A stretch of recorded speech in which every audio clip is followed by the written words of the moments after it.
Hey guys, we're back.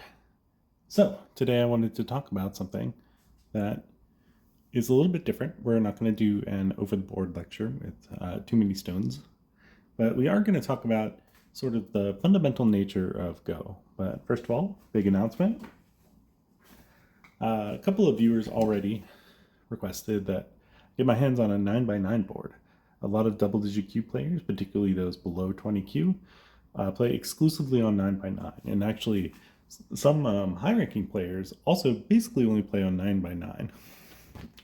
On the other side is a 13x13, which might be better for demonstrating some whole board concepts later, so I'll make sure to make use of that. Thanks to the Seattle Go Center, they offer these for $2 each if you show up in person. I think they are supported by the American Go Association, so thanks to those guys as well. Okay, so today we're going to be going a little bit off the cuff. And we're going to be talking about the fundamental thing that happens in Go.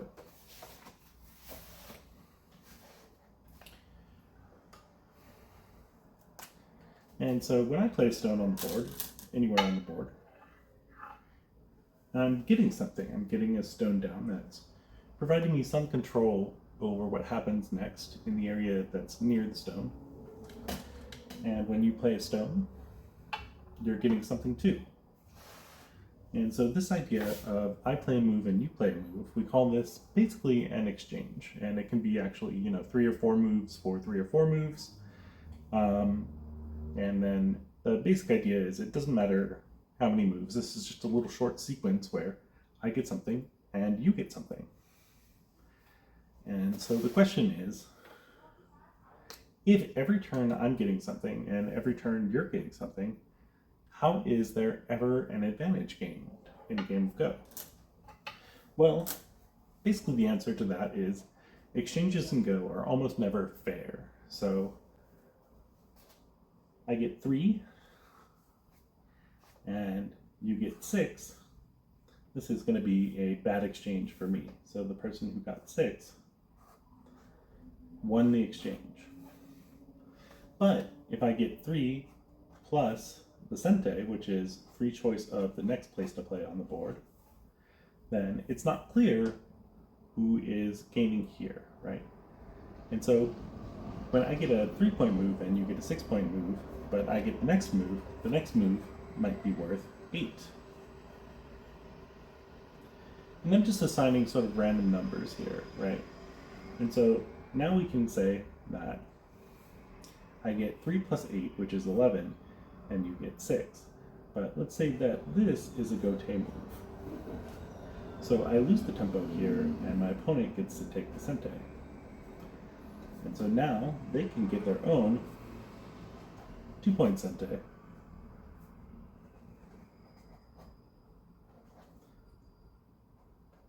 And then finish off with a 4-point gote.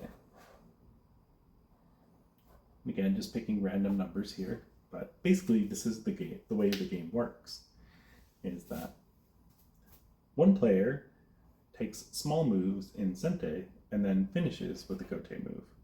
These exchanges, while they're happening, the other player is getting something, so the other player is getting some value, and then Sente is passed over relatively quickly. So just to give an example on the board,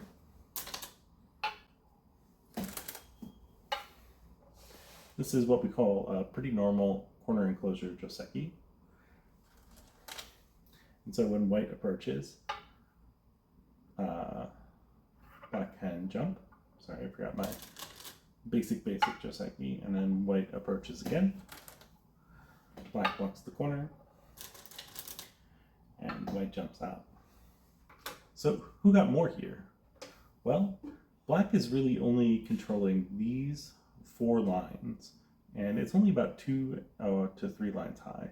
And if we really count the territory, black hasn't yet earned this point here, nor has black earned these points on the border.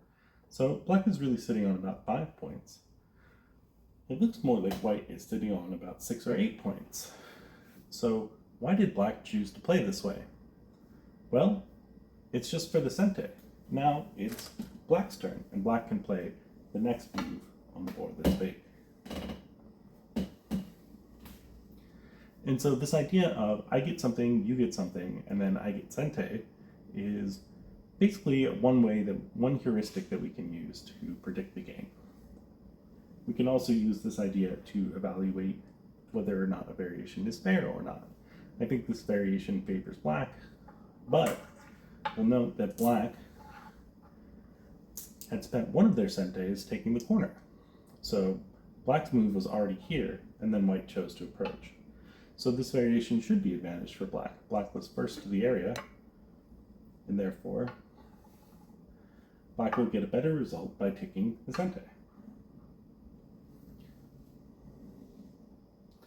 Hopefully that all makes sense. And so some other questions might arise, but what I really want to talk about is how do we know when something is a bad exchange? And so basically something is a bad exchange when the compensation is not good. So when this value, for instance, is much higher than this value, so this total is higher than this total, or this total is higher than this total, that could be a bad exchange. But also we have to factor in who got the Sente. If you leave out who got the Sente, then you don't know for sure who is better, right? If you just factor in the points, then what you've done is you've sort of stopped the game a move early. And you need to know what happens next in order to really evaluate if it was fair. So there are some things that are generally speaking uncompensated in this game. So for instance, there are some Sente moves, like this one, where if the opponent responds, how was this exchange? Well, black got to capture these two lines in the corner relatively strongly. So black got some points, but this stone actually doesn't really capture any additional points, maybe 1 point right here. So this move is Sente for black, so black will still get to play the next move in the game. And black gains points in the corner. Another way a move can be uncompensated is if it takes away from the opponent's idea. And so in this case, or it takes away from the opponent's potential to play good moves. So in this case, this move is a shared good point between both black and white. So again, the same move, when black plays here, what black's done is completely taken away the potential for white to play here. And this is a big move. It pushes black all the way back this far, and the shape is quite sketchy for black. It also prevents black from playing the same point, and this peep later can be damaging if white has a pincering stone. And I won't show this sequence now, but just so you know, this is a vital point in the shape if black connects. This jump to the side is the interesting move.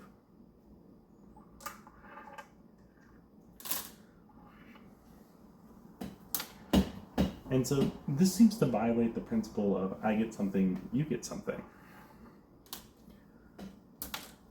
Not all variations in Go are fair. However, if you can find these moves on the Go board where both players are interested in playing in the same place, and the follow-up is just something simple like a blocking move, or a weak defense, or getting strong in an area where you're already strong, these are very positive exchanges. Now, this one is a little bit small, so we'll usually leave it to endgame, but at the start of the endgame, this move is getting close to about 20 points in swing value. And so that means that the points that you get are, 5 or 6. The points that you're preventing for your opponent are 5 or 6. And also, because you get the Sente, you get the full value of the next big move on the board. So that's another 5 or 6 points. We call this a double Sente point. So it's a point that's very good for both players. And so if you're playing a game and it seems close, and all of your groups are stable and healthy, it's a good idea to look for these double Sente points. Okay, so that's going to stop this particular theory lesson for now. Let me know if you like this form of video, and I'll keep making more of them, because I think talking about the game in this kind of way is really important, and it's something that Q players don't usually get to experience.